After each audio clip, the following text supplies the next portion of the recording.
അധ്യായം 11. ഞാൻ ക്രിസ്തുവിന്റെ അനുകാരി ആയിരിക്കുന്നതുപോലെ നിങ്ങളും എന്റെ അനുകാരികൾ ആകുവിൻ. നിങ്ങൾ സകലത്തിലും എന്നെ ഓർക്കുകയും ഞാൻ നിങ്ങളെ ഏൽപ്പിച്ച കൽപ്പനകളെ പ്രമാണിക്കുകയും ചെയ്യുകയാൽ നിങ്ങളെ പുകഴ്ത്തുന്നു. എന്നാൽ ഏതു പുരുഷന്റെയും തല ക്രിസ്തു, സ്ത്രീയുടെ തല പുരുഷൻ, ക്രിസ്തുവിന്റെ തല ദൈവം എന്ന് നിങ്ങൾ അറിയണം എന്ന് ഞാൻ ആഗ്രഹിക്കുന്നു.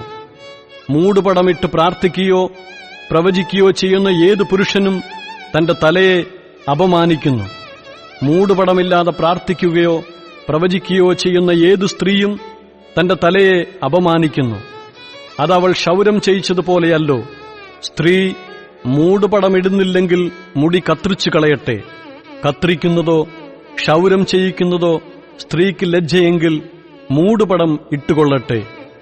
പുരുഷൻ ദൈവത്തിന്റെ പ്രതിമയും തേജസ്സുമാകയാൽ മൂടുപടം ഇടേണ്ടതല്ല.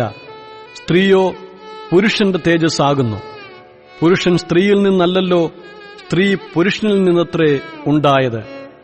പുരുഷൻ സ്ത്രീക്കായിട്ടല്ല, സ്ത്രീ പുരുഷനായിട്ടല്ലോ സൃഷ്ടിക്കപ്പെട്ടത്.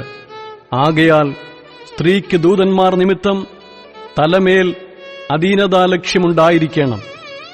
എന്നാൽ കർത്താവിൽ പുരുഷനെ കൂടാതെ സ്ത്രീയുമില്ല, സ്ത്രീയെ കൂടാതെ പുരുഷനുമില്ല. സ്ത്രീ പുരുഷനിൽ നിന്നുണ്ടായതുപോലെ പുരുഷനും സ്ത്രീ മുഖാന്തരം ഉളവാകുന്നു. എന്നാൽ സകലത്തിനും ദൈവം കാരണഭൂതൻ. നിങ്ങൾ തന്നെ വിധിപ്പിൻ. സ്ത്രീ മൂടുപടമിടാതെ ദൈവത്തോട് പ്രാർത്ഥിക്കുന്നത് യോഗ്യമോ? പുരുഷൻ മുടി നീട്ടിയാൽ അതവൻ അപമാനമെന്നും സ്ത്രീ മുടി നീട്ടിയാലോ അത് മൂടുപടത്തിന് പകരം നൽകിയിരിക്കൊണ്ട് അവൾക്ക് മാനമാകുന്നുവെന്നും പ്രകൃതി തന്നെ നിങ്ങളെ പഠിപ്പിക്കുന്നില്ലയോ? ഒരുത്തൻ തർക്കിപ്പാൻ ഭാവിച്ചാൽ അങ്ങനെയുള്ള മര്യാദ ഞങ്ങൾക്കില്ല, ദൈവസഭകൾക്കുമില്ല എന്നോർക്കട്ടെ. ഇനി ആജ്ഞാപിപ്പാൻ പോകുന്നതിൽ ഞാൻ നിങ്ങളെ പുകഴ്ത്തുന്നില്ല. നിങ്ങൾ കൂടി വരുന്നതിനാൽ നന്മയ്ക്കല്ല തിന്മയ്ക്കത്രേ ഇടയാകുന്നത്. ഒന്നാമത്, നിങ്ങൾ സഭ കൂടുമ്പോൾ നിങ്ങളുടെ ഇടയിൽ ഭിന്നതയുണ്ടെന്ന് ഞാൻ കേൾക്കുന്നു. ഏതാനും വിശ്വസിക്കുകയും ചെയ്യുന്നു. നിങ്ങളിൽ കൊള്ളാകുന്നവർ വെളിവാകേണ്ടതിന് നിങ്ങളുടെ ഇടയിൽ ഭിന്നപക്ഷങ്ങളും ഉണ്ടാകേണ്ടത് തന്നെ.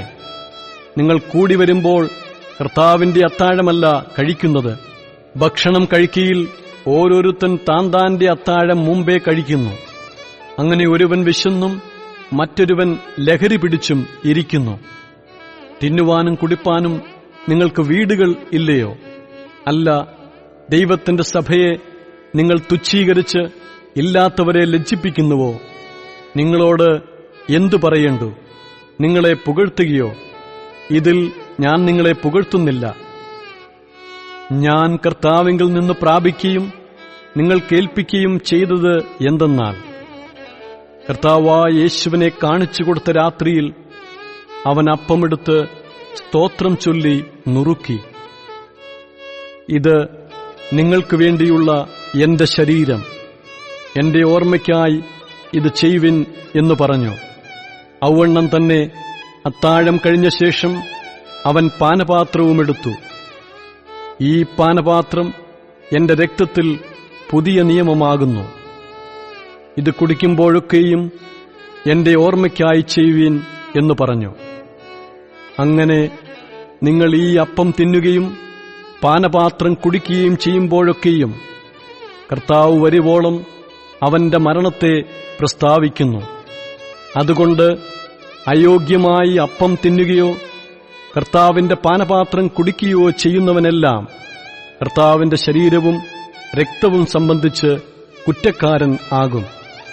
മനുഷ്യൻ തന്നെത്താൻ ശോധന ചെയ്തിട്ട് വേണം ഈ അപ്പം തിന്നുകയും പാനപാത്രത്തിൽ നിന്ന് കുടിക്കുകയും ചെയ്യുവാൻ.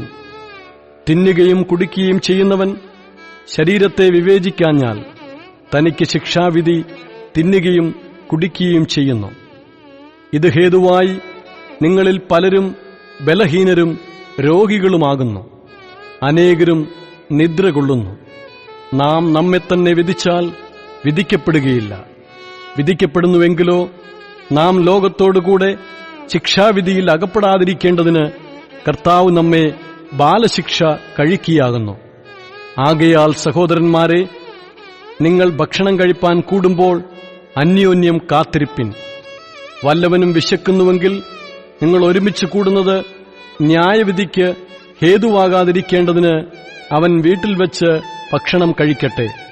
ശേഷം കാര്യങ്ങളെ ഞാൻ വന്നിട്ട് ക്രമപ്പെടുത്തും.